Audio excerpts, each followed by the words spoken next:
ये मुलाकातें 18 सितंबर 1999 से पहले हो चुकी थीं। 18 सितंबर तक डीजी मिलिट्री ऑपरेशन को तमाम तैयारियां मुकम्मल होने की इत्तला दे दी गई। 111 ब्रिगेड को स्टैंड बाय रहने के अहकामात दे दिए गए थे। ये सब 2-3 लोगों ने किया। जनरल अजीज और जनरल महमूद मरकजी किरदार थे, बाकी किसी से भी नहीं पूछा गया था। वजीर आजम नवाज शरीफ को इन तमाम मुलाकातों और फैसलों के बारे में कतई इल्म न था, जबकि वजीर आजम के करीबी general DG ISI lieutenant general Ziauddin इन हालात से बेखबर लंदन और रोम के 3 हफ्ते के दौरे पर थे। ये इन तमाम हालात से वजीर आजम की लाइल्मी ही थी कि उन्होंने सितंबर के आखिर में परवेज मुशर्रफ से अपने ताल्लुकात बेहतर करने की आखिरी कोशिश के तौर पर उन्हें रायवंड अपने घर मदऊ किया और उनकी मुलाकात अपने वालिद मियां शरीफ से भी करवाई। The kind of words my grandfather uttered. मैं उस मीटिंग में मौजूद था। मेरे दादा, वालिद और ताया भी वहां मौजूद थे। मेरे दादा ने कहा था कि आप सबके दरमियान जो भी गलत फहमियां मौजूद हैं, उनको भुलाकर एक नई शुरुआत करनी चाहिए। वो एक दूसरे से गले मिले और साथ खाना भी खाया। फिर मुशर्रफ साहब चले गए।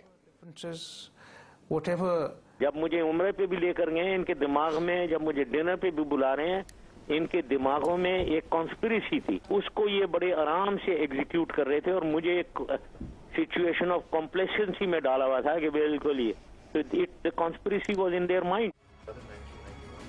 इस मुलाकात में भी परवेज मुशर्रफ और नवाज शरीफ के दरमियान बर्फ ना पिघल सकी। नवाज शरीफ ने ताल्लुकात में बेहतरी की एक और कोशिश के लिए परवेज मुशर्रफ को उनकी अहलिया के हमरा उम्रे पर ले जाने की दावत दी। उम्रे से वापसी पर आर्मी हाउस रावलपिंडी में तमाम जर्नैल एक मर्तबा फिर इकट्ठे हुए। इस मुलाकात के चंद ही रोज बाद परवेज मुशर्रफ को श्रीलंका के दौरे पर रवाना होना था। परवेज मुशर्रफ को हुकूमत का तख्ता उलटने की तैयारियों से आगाह किया गया।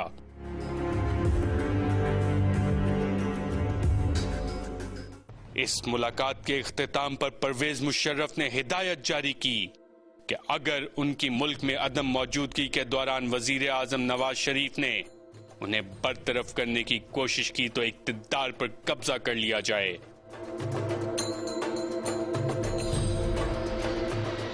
ये हुक्म देने के बाद परवेज मुशर्रफ श्रीलंका के दौरे पर रवाना हो गए।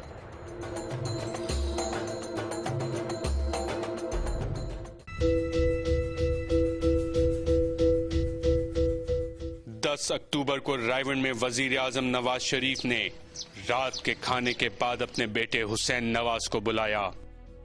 नवाज शरीफ ने हुसैन नवाज को चंद नुकात लिखवाने के बाद उन्हें एक तकरीर की सूरत में लिखने का कहा। परवेज मुशर्रफ को बर्खास्त करने का फैसला हो चुका था और इस तकरीर में, जो कि सरकारी टीवी पर नश्र की जानी थी, नवाज शरीफ ने परवेज मुशर्रफ को नौकरी से बर्खास्त करने की वजूहात बयान की थी।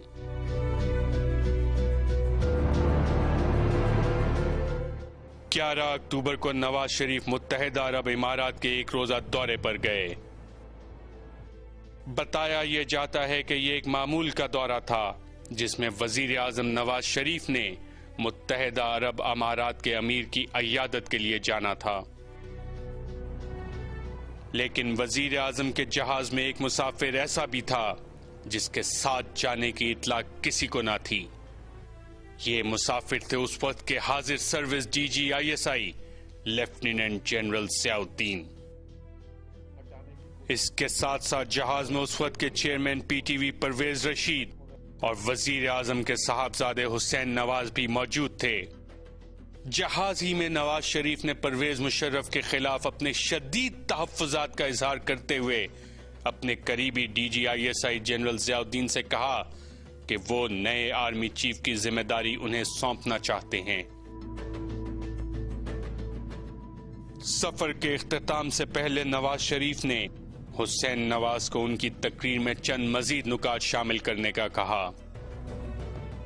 DGISI जनरल ज़ियाउद्दीन ने नया आर्मी चीफ बनने की हामी भर ली थी। 12 अक्टूबर 1999 को सुबह नवाज शरीफ ने बहैसियत वजीर आजम मुल्तान का दौरा करना था। नवाज शरीफ के साथ जहाज में परवेज रशीद, हुसैन नवाज और पाक फौज के चंद अहलकार मौजूद थे। दौरान सफर नवाज शरीफ की तकरीर के मतन पर गुफ्तगू जारी रही। हैरानकुन तौर पर नवाज शरीफ जहाज से अकेले ही बाहर आए। नवाज शरीफ की हिदायत के मुताबिक परवेज रशीद की सरबराही में तकरीर को दोबारा लिखा गया। इस्लामाबाद वापसी से कबल नवाज शरीफ ने उस वक्त के सेक्रेटरी दिफा और वजीर दाखिला चौधरी निसार के बड़े भाई लेफ्टिनेंट जनरल इफ्तिखार को हिदायत की कि वो तमाम मसरूफियात तर्क करके उन्हें रावलपिंडी की चकलाला एयरबेस पर मिलें। नवाज शरीफ तकरीबन 3 बजे वापस पहुंचे। उन्होंने चकलाला एयरबेस पर पहले से मौजूद सेक्रेटरी दिफा को अपने साथ वजीर आजम हाउस चलने का कहा। वजीर आजम हाउस पहुंचने के बाद नवाज शरीफ ने लगभग 4 बजे अपने प्रिंसिपल सेक्रेटरी सईद मेहदी और सेक्रेटरी दिफा को army chief general Pervez Musharraf की बरतरफी और उनकी जगह DGISI लेफ्टिनेंट जनरल ज़ियाउद्दीन की बतौर आर्मी चीफ तैनाती का नोटिफिकेशन फौरी तौर पर तहरीर करने का कहा। 4:20 पर वो नोटिफिकेशन दस्तखत के लिए वजीर आजम के पास पहुंचा, जो उस वक्त की नवाज हुकूमत का जारी करदा आखिरी नोटिफिकेशन साबित हुआ। नोटिफिकेशन पर दस्तखत के वक्त लेफ्टिनेंट जनरल ज़ियाउद्दीन भी वजीर आजम हाउस में नवाज शरीफ के साथ मौजूद थे। नोटिफिकेशन पर दस्तखत के बाद नवाज शरीफ ने शेरवानी ज़ेब तन की और 4:40 पर ईवान सदर के लिए रवाना हो गए, जहां उन्होंने सदर रफीक तारड़ से भी नए आर्मी चीफ की तैनाती के नोटिफिकेशन पर दस्तखत करवाए। ईवान सदर जाते हुए वजीर आजम ने अपने military secretary brigadier Javed Malik को नए आर्मी चीफ जनरल ज़ियाउद्दीन से ऑफिशियल मुलाकात के फोटो सेशन की तैयारी करने का हुक्म दिया। 5 बजे army chief general Pervez Musharraf की बरतरफी और नए आर्मी चीफ की तैनाती की खबर सरकारी टीवी पर नश्र कर दी गई। इस खबर ने इक्तिदार के ऐवानों में हलचल मचा दी। खबर का नश्र होना था कि परवेज मुशर्रफ के साथी जर्नैलों ने अपने मंसूबे पर अमल दरामद का आगाज कर दिया।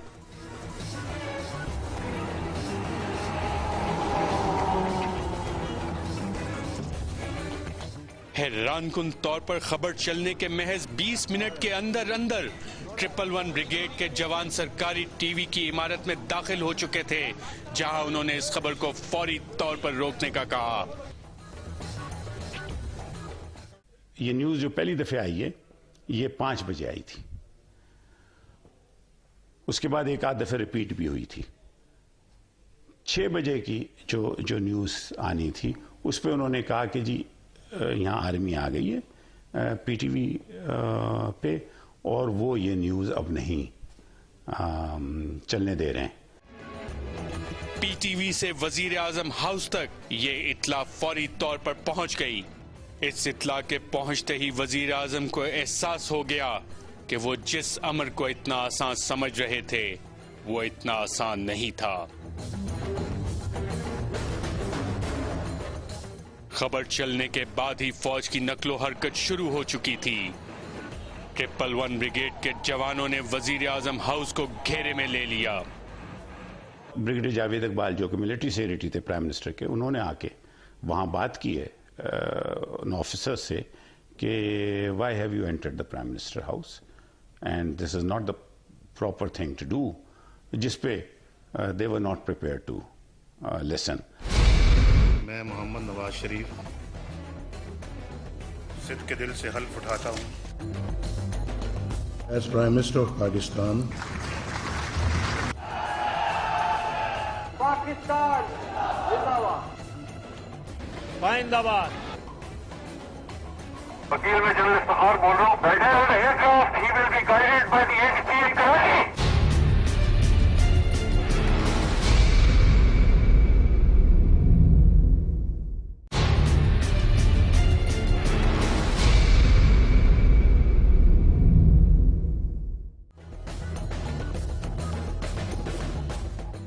वजीर आजम हाउस के कुछ लोग ये भी कहते हैं कि नवाज शरीफ बार बार अपने स्टाफ से पूछते थे कहीं फौज तो नहीं आ गई। रात 9 बजे corps commander Rawalpindi lieutenant general Mahmood और लेफ्टिनेंट जनरल अली जान औरकजई वजीर आजम हाउस पहुंच गए और लेफ्टिनेंट जनरल महमूद ने वजीर आजम नवाज शरीफ को देखते ही बेसाख्ता कहा, मैं खुदा से दुआ करता था कि हालात बेहतर हो जाएं और हमें ये दिन ना देखना पड़े। आर्मी चीफ परवेज मुशर्रफ को मालूम था कि वजीर आजम उन्हें बर्खास्त करके DGISI लेफ्टिनेंट जनरल ज़ियाउद्दीन को आर्मी चीफ तैनात करना चाहते हैं। ऐसी किसी भी सूरत में फौज ने क्या करना है ये भी पहले से तय हो चुका था। मगर जिस वक्त श्रीलंका से PIA की कमर्शियल फ्लाइट PK 805 ने कराची एयरपोर्ट के लिए परवाज शुरू की तो ये एहसास किसी को ना था कि इस कम दौरानिये की डायरेक्ट फ्लाइट के पाकिस्तान पहुंचते पहुंचते इक्तिदार के ऐवानों में एक तहलका मच चुका होगा और मुल्क की तारीख में एक मर्तबा फिर फौज मुंतखब जमहूरी हुकूमत का तख्ता उलटकर इक्तिदार पर काबिज हो चुकी होगी। इस फ्लाइट की कहानी मुख्तसर मगर निहायत सनसनीखेज है। फ्लाइट ने 6:50 पर कराची एयरपोर्ट पर लैंड करना था। टेक ऑफ से पहले जहाज के अमले को कतई इल्म न था कि उन्हें पाकिस्तान के किसी भी एयरपोर्ट पर जहाज उतारने की इजाजत नहीं मिलेगी। जहाज से एयर ट्रैफिक कंट्रोल पर पहला राब्ता 6:10 पर किया गया। राब्ता करने पर जहाज के पायलट को बताया गया कि वो पाकिस्तान में किसी भी एयरपोर्ट पर लैंड नहीं कर सकते।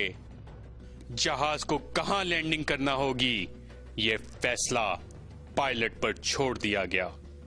इसके चंद मिनट बाद फौज कराची एयरपोर्ट का कंट्रोल संभाल चुकी थी। Core commander Karachi lieutenant general Usmani और major general Iftikhar Karachi airport पहुंच चुके थे।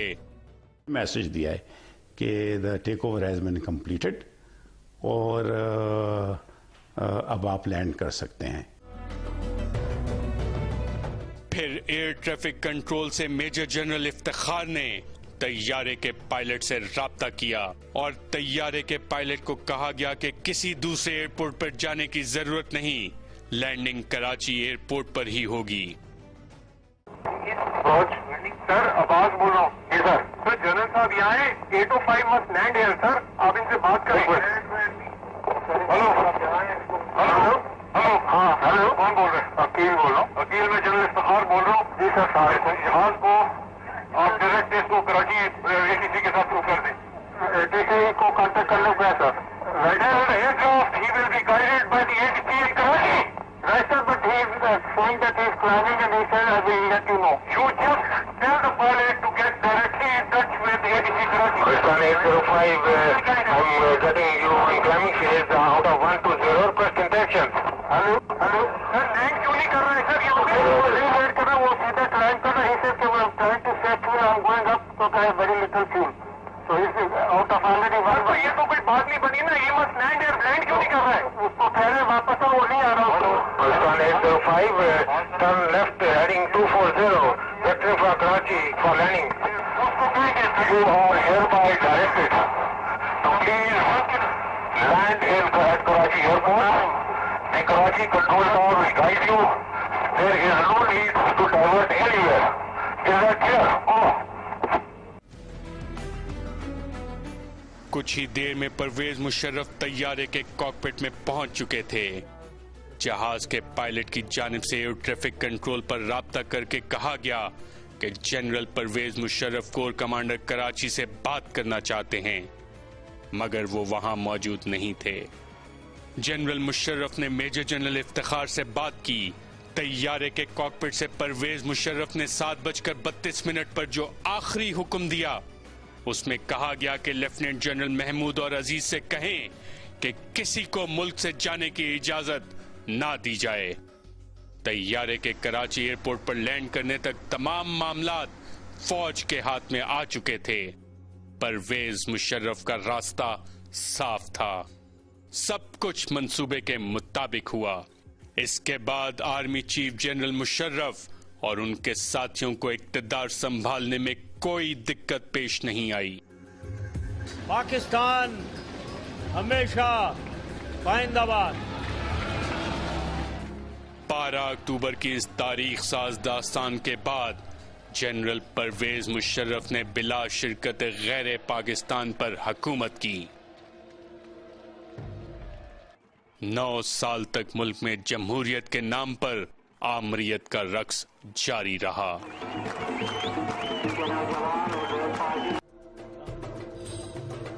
कहानी में मुख्तलिफ किरदार आते रहे और जाते रहे।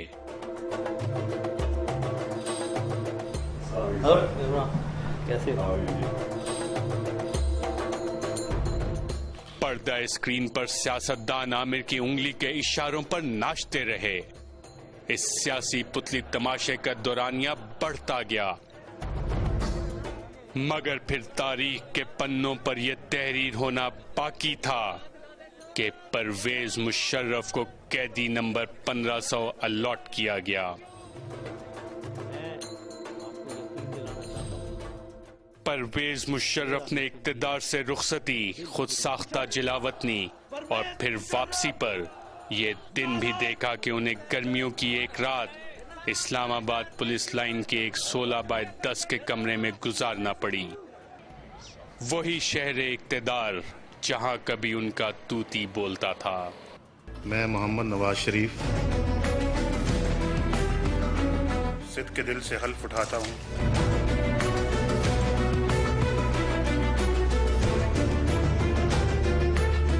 As Prime Minister of Pakistan, I will discharge my duties and perform my functions.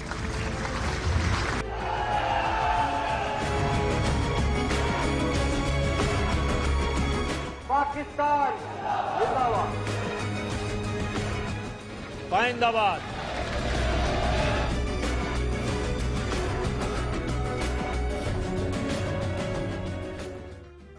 दुनिया में इक्तदार के अरूज और जवाल की दास्तानें निहायत सबक आमोज हैं। नवाज शरीफ का सितारा अटक जेल की काल कोठरी से निकलकर एक मर्तबा फिर इक्तदार के ऐवानों में जगमगाया। That I will bear true faith and allegiance to Pakistan. और परवेज मुशर्रफ अपने ही तामीर करदा फार्म हाउस में कैद हुए।